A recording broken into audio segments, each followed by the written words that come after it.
Позади меня 4-я городская больница города Сочи, где сейчас в реанимации лежит Константин Белозеров. 13 марта гражданина Российской Федерации Константина Белозерова подстрелили в одном из кафе города Гагры. Долгое время, мы не могли обнаружить его местонахождение. Нам все-таки сделать это удалось. Константин Белозеров был доставлен в 4-ю городскую больницу города Сочи вчера. Ему была проведена операция. Состояние его врачи оценивают как очень тяжелое. Если говорить простыми словами, то сейчас речь идет о том, выживет ли он вообще.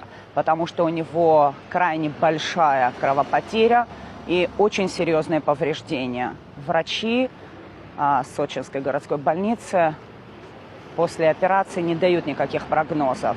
Они говорят, что сейчас нужно только молиться о том, чтобы он выжил. И далее, если все получится, то будет долгая, длительная реабилитация.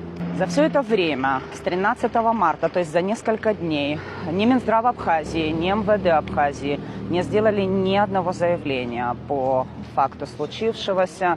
И более того, Константина Белозерова в 4-ю больницу города Сочи доставили, указав в документах о том, что он напоролся на металлический штырь.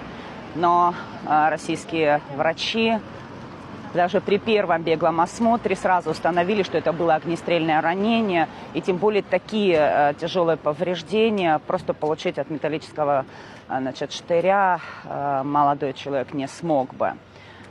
У него, как я говорила ранее, диагностирована большая кровопотеря.